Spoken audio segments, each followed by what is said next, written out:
Wiper जब चलेगा शीशा पे और डस्ट रहेगा तो स्क्रैचेस आएंगे।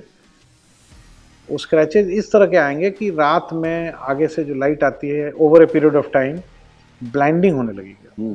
ठीक, और ये बहुत बड़ी समस्या है क्योंकि वाइपर तो 100% पूरे ग्लास को कवर नहीं करता है जी नहीं। प्राइमरली जहाँ से ड्राइवर को सामने दिखा होता है उस एरिया को कवरेज करता है वाइपर।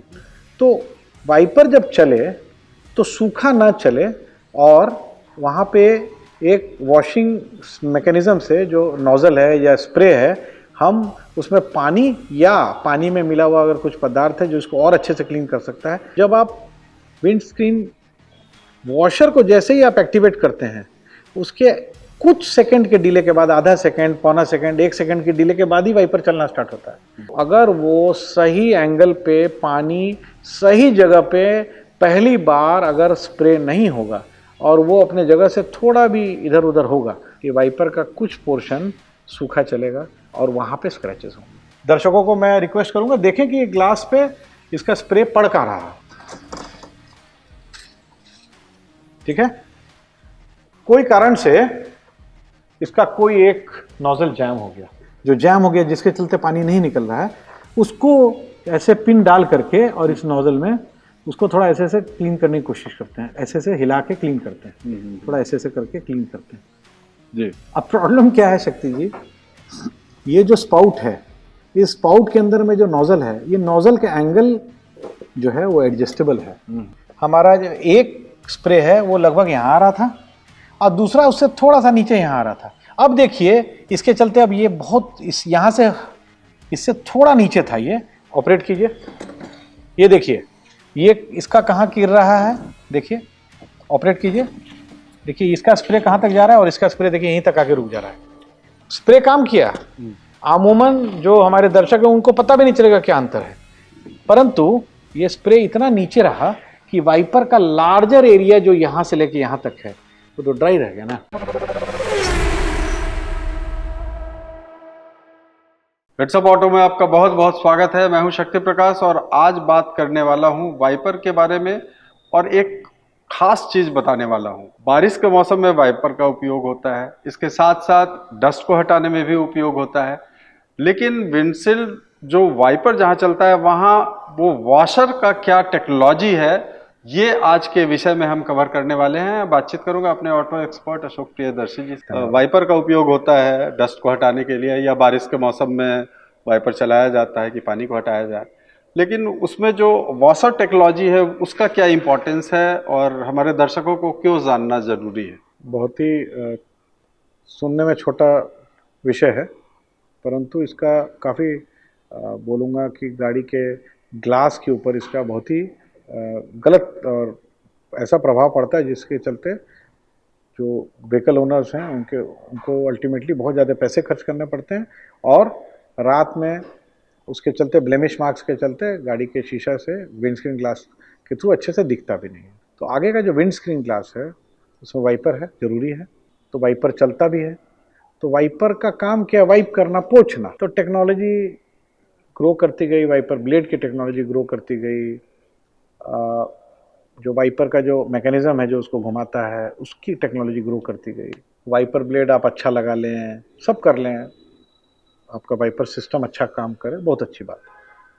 परंतु होता क्या शक्ति जी, बरसात के मौसम में तो मान लीजिए कि अभी बूंदाबांदी स्टार्ट हुई है और उससे पहले आपके शीशे पे कुछ डस्ट था, आप डस्ट एरिया में जा रहे थे, तो उस समय भी शक्ति जी जब हल्का फुल्का डस्ट रहता है और हल्का फुल्का बूंदी स्टार्ट होती है, मैं बरसात के समय की बात कर रहा हूँ, तो वाइपर चलाना पड़ेगा बिल्कुल। अब उसमें कुछ पार्ट तो डस्ट है, पानी से पूरी तरह से तो भींगा हुआ नहीं है, तो पहला बार तो हमको जब चलाएंगे उस समय तो डस्ट भी रहेगा, तो वाइपर जब चलेगा शीशा पे और डस्ट रहेगा तो स्क्रैचेस आएंगे। वो स्क्रैचेस इस तरह के आएंगे कि रात में आगे से जो लाइट आती है over a period of time blinding होने लगेगी और ये बहुत बड़ी समस्या है। तो इसके लिए कंपनीज ने आज से काफ़ी साल पहले विंड स्क्रीन पे एक लिक्विड स्प्रे करने का बंदोबस्त किया। वॉशर जब हम चलाएंगे तो पुराने गाड़ियों में एक सिस्टम था कि वॉशर का कंट्रोल अलग हुआ करता था और वाइपर का कंट्रोल अलग हुआ करता था। परंतु अभी के जो जितनी भी मॉडर्न टेक्नोलॉजी की गाड़ियाँ आ रही हैं, इसमें अगर आप सिर्फ वॉशर ऑन करेंगे जिससे कि पानी का स्प्रे हमारे विंडस्क्रीन ग्लास पे आता है, मैन्युफैक्चरर कितना सोच करके कोई डिज़ाइन करते हैं। अगर आप गाड़ी में बैठिए और वाइपर सीधा मत चला करके सिर्फ विंडस्क्रीन वॉशर का को एक्टिवेट जब आप करते हैं तो पहले पानी आता है और उसके बाद वाइपर चलना स्टार्ट होता है। बट दोनों के अंतराल में छोटा सा अंतर है, मतलब अगर आप वॉशर ऑन करेंगे तो पहले वॉशर पानी आ जाएगा शीशा पे, उसके बाद वाइपर चलना स्टार्ट होता है। थोड़ा सा मे बी आधा सेकंड पौना सेकंड का फर्क होता है। इसके पीछे लॉजिक क्या है?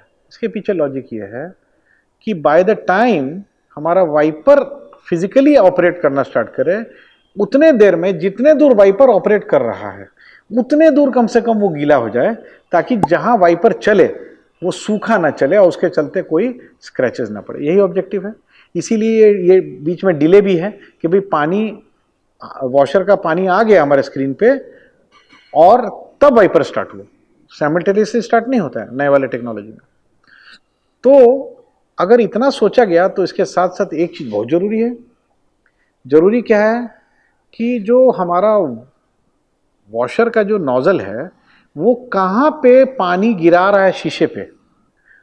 अगर हमारा आगे का ग्लास है तो क्या वो वाइपर का जो सर्विस एरिया है, जितना दूर वाइपर उसके बाहर चला जा रहा है, या वाइपर का जो आर्म है जहाँ से स्टार्ट हो रहा है उसके नीचे है, या एकदम पास है। अगर वो साइंटिफिकली डिज़ाइन नहीं होगा तो हमारे पास टाइम तो फिक्स्ड है। जब हमने वॉशर ऑन किया तो थोड़ी देर के बाद वाइपर चालू हो जाना है। तो अगर वो सही एंगल पे पानी सही जगह पे पहली बार अगर स्प्रे नहीं होगा और वो अपने जगह से थोड़ा भी इधर उधर होगा तो क्या होगा शक्ति जी, कि वाइपर का कुछ पोर्शन सूखा चलेगा और वहाँ पे स्क्रैचेस होंगे। तो आज हम लोग ये बताना चाह रहे हैं कि जो विंडशील्ड वॉशर है, वॉशर सब जानते हैं। हम लोग ने इससे पहले कुछ वीडियोस में विंडस्क्रीन वॉशर में कौन सा एडिटिव यूज़ करना उसके बारे में चर्चा की है। हम लोग ने वाइपर के बारे में विस्तृत से चर्चा की है। परंतु ये हमने देखा कि प्रैक्टिकली बहुत सारी गाड़ियों में कई बार क्या होता है कि बहुत दिन से ऑपरेट नहीं हुआ या कोई एडिटिव नहीं डालने की वजह से जो नॉर्मल टैप वाटर डाल दिया अगर कोई कार यूज़र ने विंडस्क्रीन वॉशर वाले टैंक में, तो उसमें आयरन डिपॉजिट होने लगता है, क्लॉगिंग हो जाती है, तो उसका नोजल क्लॉग कर जाता है, जैम हो जाता है। तो वर्कशॉप से मैं गए, उन्होंने क्या किया, कोई एक पतला सा वायर लेकर के उस नोजल को ऐसे ऊपर से घुसा के साफ कर दिया। साफ तो हो गया, बट उस क्रम में जो स्प्रे का एंगल है एग्जैक्टली जहाँ विंड स्क्रीन पे जाना चाहिए, वो भी हो सकता है कि शक्ति जी पहले मान लीजिए कि हमारा विंड स्क्रीन है और वॉशर यहाँ जाना चाहा, अब काम नहीं कर रहा है, जैम हो गया, या मान लीजिए कोई कारण से उसको बदलना पड़ा, नोजल को बदलना पड़ा। नोजल बदलने के बाद उसकी सेटिंग का प्रबंध है उसमें, का प्रोविजन है उसमें। अब सेटिंग किस हिसाब से करना है, किस लॉजिक से करना है, ये हमारे दर्शकों को मालूम होना चाहिए कि विंड स्क्रीन नोजल का जो स्प्रे है वो एग्जैक्टली कहाँ जाना चाहिए, ये जानना जरूरी है। जी अशोक जी, एक और आम समस्या है, कई बार नोजल जब काम नहीं करता है, बहुत जगहों पे ये देखा गया है कि लोग पिन का भी नोजल में इस्तेमाल करते हैं। जैसा आपने बोला कि कई बार वो एंगल नहीं मिला पाते हैं, तो पिन का इस्तेमाल भी करना तो एक तरह से गलत है। इसका सही तरीका क्या है, जहाँ से हमारा पानी निकल रहा है उस साइड से अगर हम कंप्रेस्ड एयर डालेंगे तो हो सकता है वो क्लीन हो जाए, या पानी डालेंगे तो क्लीन हो जाए। बट हो सकता है हर जगह ये प्रोविज़न नहीं हो, तो लोग क्या करते हैं, एक पतला पिन ले लेते हैं या कोई पतला एक वायर का स्ट्रैंड ले लेते हैं, उसको उस नोजल के छेद में डाल करके थोड़ा ऐसे ऐसे करते हैं तो क्लीन भी हो जाता है, क्लीन हो जाता है। बट उसके पीछे एक मैकेनिज्म है शक्ति जी, जो नोजल है हमारा, उसी नोजल में से जो हमारा अल्टीमेटली जहाँ से स्प्रे हो रहा है ना, वो एंगल चेंज करने का भी प्रोविज़न है उसमें। ठीक तो है, ये तो बहुत अच्छी बात है, और डेमो के जरिए दर्शकों को बताएंगे कि आपको क्या कुछ करना है जिससे आपका विंड स्क्रीन बिल्कुल सही रहे और कोई स्क्रैच नहीं आए, और स्क्रैच या ब्लेमिश मार्क्स पे नहीं आए। तो चलते हैं डेमो की ओर।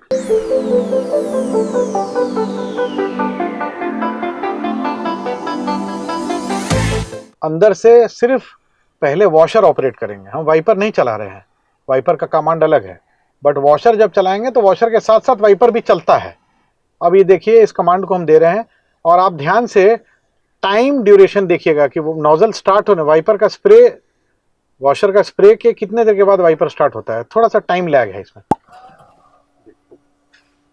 तो हमारे दर्शक देख पाए होंगे कि पहले हमारा वॉशर एक्टिवेट हुआ, उसके बाद वाइपर चला, थोड़ा सा उसमें टाइम डिले रहता है। ये प्रोविजन जानबूझ के किया जाता है। फिर से दिखाते हैं।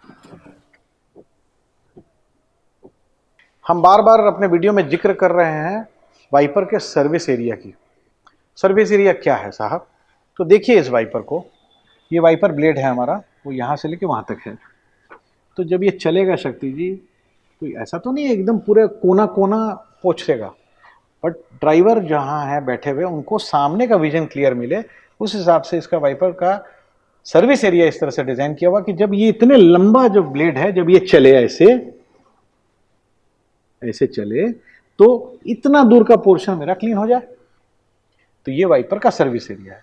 अब जो हमारा वीडियो का जो मेन मुख्य जो आज का उद्देश्य था वीडियो बनाने का या डेमो का, वो ये था कि ये जो नोजल है जिसमें से हमारा अभी वॉशर फ्लूइड निकला, ये फ्लूइड में जो मल्टीपल नोजल्स हैं, सिंगल नोजल है, मल्टीपल नोजल है, मल्टीपल स्पाउट है, तो इसका जो स्प्रे है वो एग्जैक्टली गिरना कहाँ चाहिए, and that is where make a mistake. कहाँ गलती होती है, गलती क्यों होती है वो भी दिखाएंगे, और उसको दुरुस्त कैसे करना है वो भी दिखाएंगे। नोजल को का एंगल इस तरह से होना चाहिए, जितने नोजल हैं, कि प्राइमरीली जो वाइपर हमारा चलने वाला है उसके सेंटर पॉइंट में एक नोजल तो जाना ही जाना चाहिए, एंगल होना चाहिए। और दूसरा, अगर ग्लास ज्यादा कर्व्ड है तो उसके साइड में होना चाहिए, लगभग उससे थोड़ा सा नीचे हो तो ज्यादा बेहतर, क्योंकि अगर ऊंचा रखेंगे तो यहां तो ग्लास कर्व हो गया तो ये ऊपर चला जाएगा। तो इसकी हाइट को जो हीटिंग एंगल है, मतलब जो नोजल से पानी निकला तो सीधा वाला यहाँ पे, और जो साइड वाला गया वो इस हाइट में नहीं जाके थोड़ा नीचे आया। दर्शकों को मैं रिक्वेस्ट करूंगा, देखें कि ग्लास पे इसका स्प्रे पड़ का रहा है, ठीक है। अब शक्ति जी क्या हुआ, कोई कारण से इसका कोई एक नोजल जैम हो गया, दोनों जैम हो गया। ऐसा कई बार होता है और ठीक है। लोग परेशान हो जाते हैं। तो लोग क्या करते हैं, नॉर्मली दो तीन तरीके हैं। एक, कुछ लोग इधर से कंप्रेस्ड एयर डालते हैं, कुछ लोग क्या करते हैं, सिंपल एक इस तरीके का एक पॉइंटेड एक सुई नुमा पिन का इस्तेमाल करते हैं।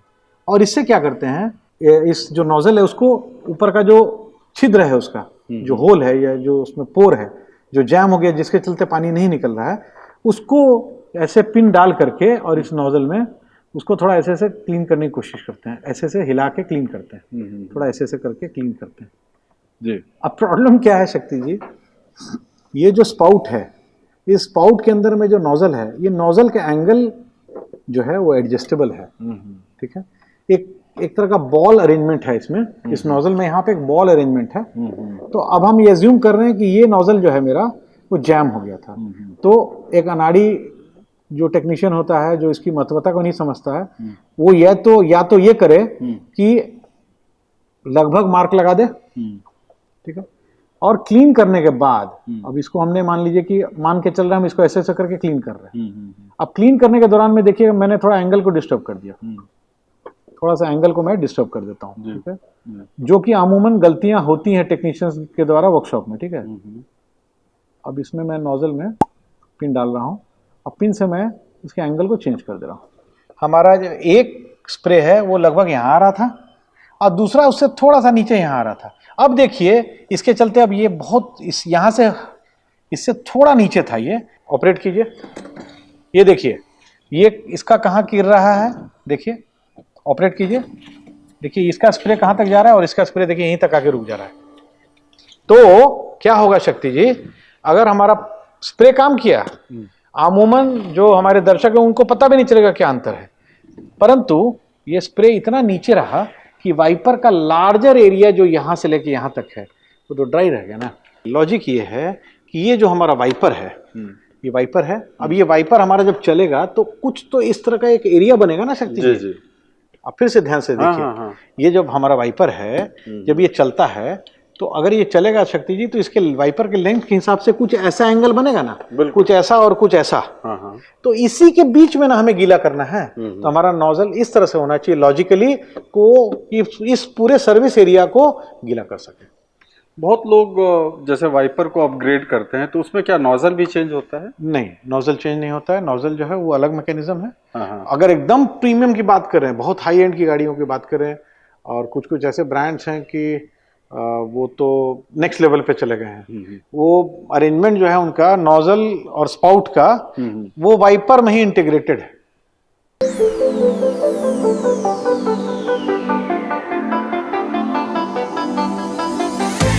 डेमो के वीडियो के माध्यम से हम आपको ये बताना चाह रहे हैं कि ये गाड़ी है। इस गाड़ी का शेप और साइज का लगभग हमारे दर्शकों को अंदाज हो गया। दूसरा, ये प्रीमियम वेरिएंट है कि लोअर वेरिएंट है, इसका भी अंदाज हो गया। यहाँ देखिए, हमारा विंडस्क्रीन स्पाउट एक है। तो अभी हम लॉजिक की बात करते हैं। इस गाड़ी का जो शेप साइज के हिसाब से एक स्पाउट और 3 नोजल का अरेंजमेंट कंपनी ने दिया है।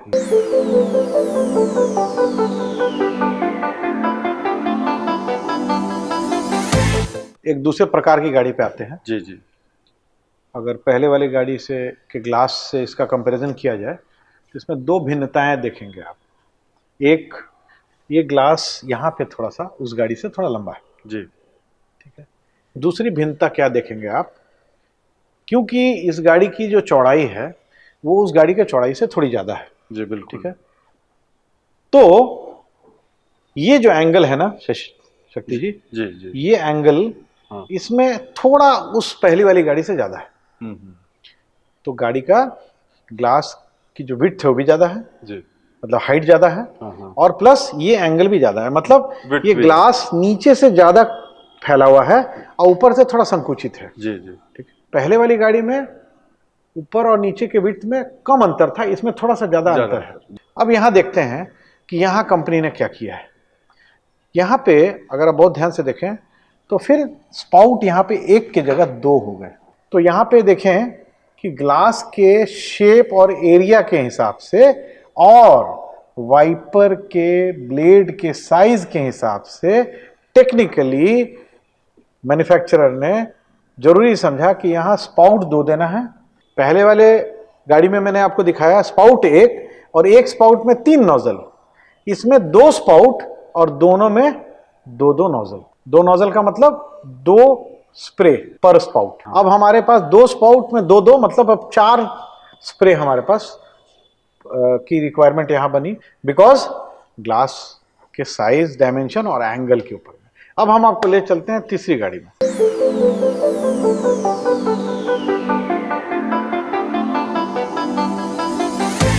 तीसरी प्रकार की गाड़ी है। ग्लास का साइज जो है वो तीनों गाड़ियों का अलग अलग है, परंतु यहां पे एक चीज देखिए आप, ग्लास का कर्वेचर वो ज्यादा है, ये भी एंगल ज्यादा है। ऊपर से ग्लास छोटा और नीचे जाके चौड़ा हो रहा है। बॉडी का डिजाइन इस तरह का है कि हमारा रूफ जो है वो थोड़ा पतला है और नीचे बॉडी चौड़ी है, तो ये एंगल चेंज हो गया। और इसके चलते हमारा ग्लास जो है वो कर्व्ड ज्यादा है। तो पहले वाली गाड़ी में सबसे कम कर्वेचर था, सबसे कम एंगल था, ग्लास का साइज भी छोटा था, तो 1 स्पाउट और 3 नोजल से मेरा काम हो जा रहा था। दूसरी गाड़ी में ग्लास का साइज बढ़ा, एंगल थोड़ा सा चेंज हुआ, तो हमें 2 स्पाउट के साथ 2 नोजल ईच, मतलब टोटल 4 स्प्रे की आवश्यकता पड़ी जी। अब ये गाड़ी का ग्लास हम देखें तो ग्लास के साइज में बहुत ज्यादा डिफरेंस नहीं है, परंतु गाड़ी के बॉडी के शेप के हिसाब से ये एंगल चेंज हो गया।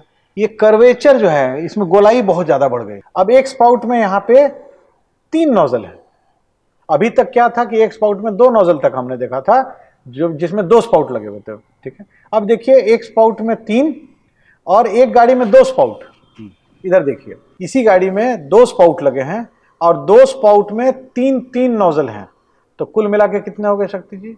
इस ग्लास में 6 नोजल हो गए, 6 स्प्रे पैटर्न्स हैं। ग्लास का साइज लगभग जो दूसरी वाली जो गाड़ी थी उसके बराबर है, परंतु देखिए इसमें कर्वेचर कितना ग्लास में ज्यादा है। तो जब कर्वेचर बढ़ा तो फिर हमको नंबर ऑफ नोजल की जरूरत बढ़ गई।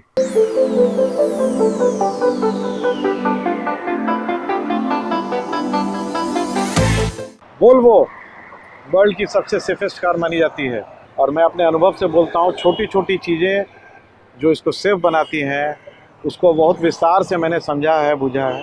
अब देखिए शक्ति जी, ये मेरा वाइपर सिस्टम है, वाइपर ब्लेड है। टेक्नोलॉजी देखिए, इस वाइपर ब्लेड में इन्होंने विंड स्क्रीन वॉशर का स्पाउट या नोजल को इंस्टॉल कर दिया। आपको कहीं से पाइपलाइन नहीं दिख रही है, परंतु ऐसा सिस्टम बनाया गया कि इस स्पाउट में दोनों तरफ से, इधर भी नोजल है और इधर भी नोजल है, ताकि जब वाइपर हमारा चले तो ऐसा कोई भी सिचुएशन नहीं आया जहाँ पे कि हमारा ग्लास को साफ़ करने का जो टाइम है वो ज़्यादा लगे और ग्लास साफ़ नहीं हो। तो विंड स्क्रीन वॉशर नोजल ना डैश पैनल पे है ना बॉनेट पे है, वो डायरेक्टली आपका वाइपर ब्लेड असेंबली पे ही माउंटेड है। तो अब देखिए, हमने इसको खींचा तो हमारा, और हम अगर ग्लास पे अगर फोकस करेंगे तो देखेंगे कि हमारा जो नोजल है, जो स्पाउट है, वो इंटीग्रेटेड है आपके wiper arm, wiper blade system से। सर बहुत बहुत धन्यवाद। तो हेड्सअप ऑटो में हमारे ऑटो एक्सपर्ट पूरी टीम के साथ रिसर्च कर कंटेंट बनाते हैं, और आज के हमारे टॉपिक में हमने कवर किया लोअर वेरिएंट से लेके टॉप मॉडल तक की गाड़ियों को हमने दिखाया कि उन गाड़ियों में विंडशील्ड वॉशर सिस्टम कैसे काम करता है और आपको क्या सावधानियां बरतने की ज़रूरत है।